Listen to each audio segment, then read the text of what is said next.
go for Mike. Coucou là.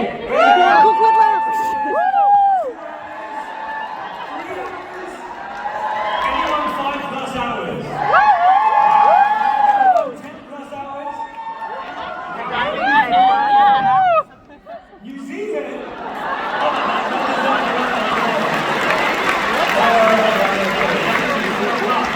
That's incredible. I really appreciate that. That's amazing.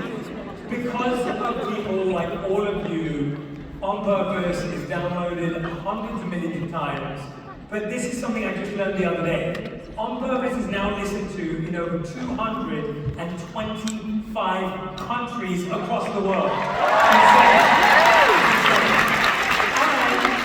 And can you believe that On Purpose is even listened to in Antarctica? Now, granted, it's only 3 listeners, but every download counts, right? It matters. It means a lot to me. I'll have to go do a tour in Antarctica one day. What's really amazing that when I've had the fortune of, and I feel so lucky that I get to do what I love and to do this with all of you every single week of every single year for the last 6 years, you start to wonder what your life would look like if you didn't do it. And I almost have this sliding doors moment of like, what would have my life look like if I didn't launch On Purpose? If I didn't start this podcast? The truth is, I wouldn't be here, you wouldn't be here, I probably wouldn't know many of you. And I often go down that street of thought sometimes because I think when things get big, you start to think like someone must have had this mapped out, they must have had it figured out. And the truth is, today I want to share a bit of my journey with you because I never believed in a million years that this is where I'd be standing with all of you. And it all goes back to when I was 8 years old. I stood on a stage to give a speech, kind of like what I'm doing right now, a much smaller audience. And the audience started laughing. I cried, and I kept laughing. Well, guys, thanks so much. My childhood traumas are still coming back from that moment. Thank you so much. And I really cared about my friends too. I was 8 years old. Then I remember getting rejected by a girl in my team. And I played that moment over and over again in my head for days. Not because I got rejected, but because I cared what she thought. And then, when I became a monk after college, I was scared if my parents would ever understand. And I cared what they thought. And when I released my first video online, I was scared to read the comments. And then when I first became a podcaster, I was afraid of failing in public. And if I'm completely honest, now I'm standing here in front of you, I really do still care about what you all think. And it's natural as humans to crave approval, to abandon our dreams based on what other people think. It's natural for us to let the opinions of other people define our lives. Right? We let the opinions of other people define everything, big and small. It may not be on a stage, it may not be in front of camera, but we've all had that feeling. Right? Maybe you're at a family event, maybe you're in a classroom, maybe you're at work, and you kind of suddenly have that shock of like, do I even belong? Is this what I'm meant to be?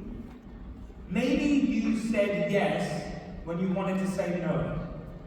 Maybe you wore something that was really uncomfortable for you, but because it was impressing someone else. Maybe you actually held your tongue when you had something important to say. Or maybe you let go of a dream because someone else didn't believe in it.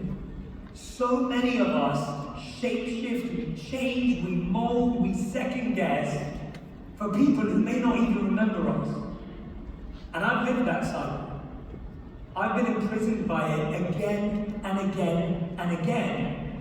And I've fought my way out again and again and again. And that's what today's all about. Yes. Today is all about how you do not need to be imprisoned by the opinions, the expectations, the obligations, and the thoughts of others. Because it's never worth it. Raise your hand if you've ever felt like you've held back or silenced yourself because you were scared of what someone else thought. Just raise your hands for a second. Pretty much everyone. You've got an honest crowd today. I appreciate that. Right? Every single one of us, we're not alone, we know what that feels like. But here's a more important question. The more important question is, what did you sacrifice?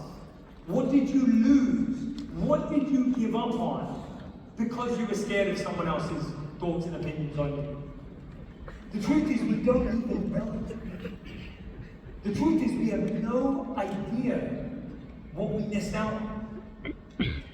I was this close to giving up before I launched on purpose. I was actually this close to not launching on purpose. I want to take you back. When I first started creating videos and content, the only things that went viral were dogs, cats, babies, all justified by the way, brilliant content. And the fourth one was people taking their clothes off, right? Like that's it. Those were the four things that went viral. Wisdom did not go viral. And I had this naive, you could call it innocent idea that how amazing would it be if wisdom was one of the most shared things on the planet? What kind of a world would that look like? And I was pitching my idea to 10 media companies, and they all said to me, no one wants mindfulness, meditation, wisdom content on the internet. Forget about it.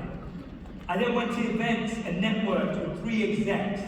One told me I was too old, one told me I was too young, one told me I was at the right age but had the wrong qualifications. That got me really confused. I was 28 years old. And then I ended up coming up with this idea for a podcast about how amazing would it be to have a platform where people could feel happier, healthier, and more healed every day when they listen. How awesome would it be to have a space to have conversations where people could open up their hearts, be vulnerable, share insights. How incredible would it be where I could connect to you all and share ancient wisdom with modern science in a way that can transform your life. And guess what? I couldn't convince a production company to back it. They said, Jay, people like listening to you for 4 minutes. No one wants to listen to you for an hour. That's literally what they're in those exact words. So I found finally one production company that said we'll do it. And guess what? 2 weeks before the launch, they pulled out.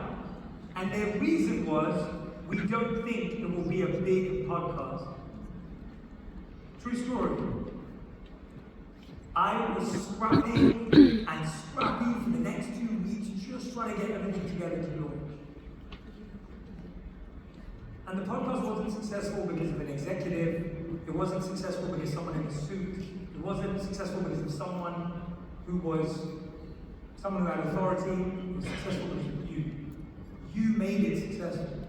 And the reason I'm telling you that story today is because I believe that there are so many ideas, there are so many incredible imaginative solutions, there are so many amazing career pivots sitting in this room right now that I don't want you to miss out on, and I don't want the world to miss out on. I don't want you to miss out on your purpose. Right? I believe that. I don't want you to miss out on your purpose. I don't want the world to miss out on your purpose. I don't want to miss out on your purpose. I meet people when I'm traveling. I meet so many of you. You say, Jay, I launched this company, doing this side hustle. I built this thing, I'm working on this charity. I'm building this thing that I'm really passionate about. I'm growing in my company. I'm helping other people. I hear incredible stories all the time of listeners who are uncovering their purpose. And what I realize is that's how we build a world and fill a world with purpose, is not just through me, it's when each and every one of you are carrying the torch in your cities, your towns, your communities, your families. Yes.